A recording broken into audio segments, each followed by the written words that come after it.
Bonjour les amis.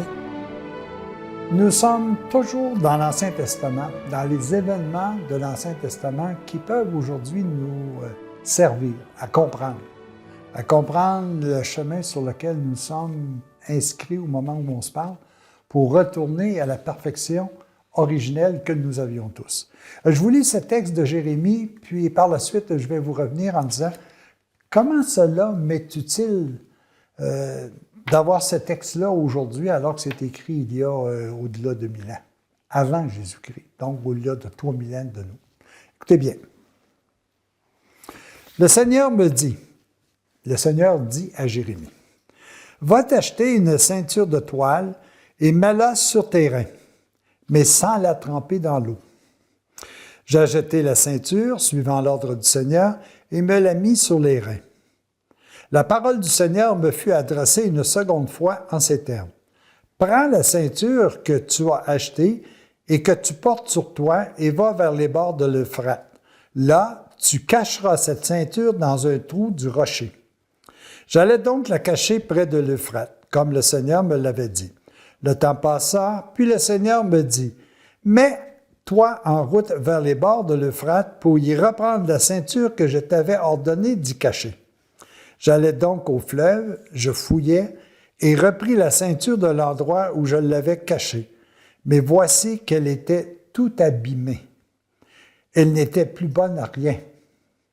Alors la parole du Seigneur me fut adressée en ces termes. Voici ce que dit le Seigneur. C'est ainsi que, et là je vais changer un petit peu, c'est marqué que c'est ainsi que je détruirai l'orgueil de Juda. L'orgueil immense de Jérusalem. Ôtez Juda, puis ôtez Jérusalem, mettez tout simplement votre nom. Alors les amis, qu'est-ce que cela veut dire? Ce que je trouve un peu extraordinaire, c'est on me dit toujours régulièrement que la vérité a été, est et sera. La vérité ne se transforme pas. Elle est toujours vraie. Mais comment il se fait qu'elle est expliquée différemment? Savez-vous tout simplement que Dieu parle à son peuple avec les paroles qu'il comprend dans l'évolution du peuple où il est? Aujourd'hui, les amis, j'ai le goût de vous dire que j'ai à l'intérieur de moi une partie qui vit selon l'Ancien Testament et qui a besoin de ces messages pour comprendre. Et j'ai une autre partie qui vit davantage toujours sur la même vérité, mais exprimée par Jésus dans le Nouveau Testament.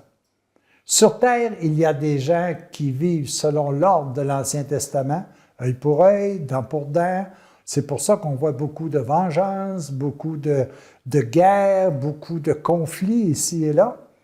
Et nous avons aussi des gens qui vivent davantage sur l'aspect de l'amour, de la paix, de la joie. Il y a toujours une confrontation entre ces peuples, mais ces mêmes peuples sont à l'intérieur de moi.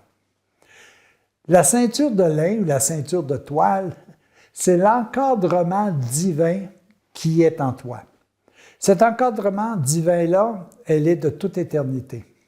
Mais si je la place dans une situation terrestre, exemple, si je la place près de l'eau de l'Euphrate, qui est un fleuve, que je la place tout près de ma chair, près de mon humanité charnelle, elle pourrait être corrompue de telle sorte qu'elle pourrait même être inutile parce qu'on ne pense même plus à ces règles, pas ces règles, à ces principes divins qui nous habitent et qui ont comme base unique notre bonheur ici-bas et éternellement.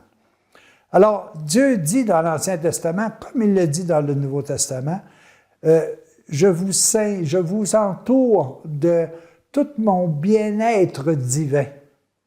Mais si vous ne vous préoccupez pas de cet divin, que vous l'approchez davantage à ce qui est la matière et à ce qui est charnel, il se peut que tout ça, vous l'oubliez, vous n'en ayez plus conscience. Et c'est ce qui est dit ici, et Jérémie le dit il y a peut-être 800 ans avant Jésus-Christ, 1000 ans avant Jésus-Christ, et c'est la même situation aujourd'hui. Est-ce que cette ceinture de toile, ces principes divins qui vous habitent, est-ce que vous en êtes conscient? Est-ce que le fait de tenir tellement proche de l'humanité de la chair, de la matière, est-ce qu'on ne l'a pas oublié de telle sorte que ça nous est inutile pour l'instant? Et c'est ce qui nous amène à vivre sous le règne de l'Ancien Testament. Et comme nous vivons sous le règne de l'Ancien Testament, nous voudrions mourir à ces situations qui rendent notre ceinture divine inutile. Nous devrons redécouvrir cette ceinture qui nous entoure. Elle est fort simple, cette ceinture-là. C'est tout simplement d'aimer. Aimer celui qui nous a donné tout sans effort. Aimer celui-là qui est venu nous sauver en nous donnant des principes de vie qui ne peuvent que... Comment je rabaisse ça? Donc, qui ne peuvent nous rapprocher à un bonheur terrestre et un bonheur éternel. Mais est-ce que nous prenons conscience de ça? Est-ce que nous le savons d'abord que nous avons à l'intérieur de nous cette ceinture divine qui va nous guider vers un bonheur éternel? Est-ce que notre ceinture est mouillée de telle sorte qu'elle est totalement inutilisée? Inutilisée, c'est pas inutilisable, c'est que nous avons plus la conscience qu'elle est présente à l'intérieur de nous. Alors, si nous prenons conscience de ça, que nous voulons la réhabiliter, c'est sûr que nous allons être obligés de passer à travers ce que nous avons mal fait. Ce qui a été mal fait doit être fait et bien fait par celui qui l'a fait.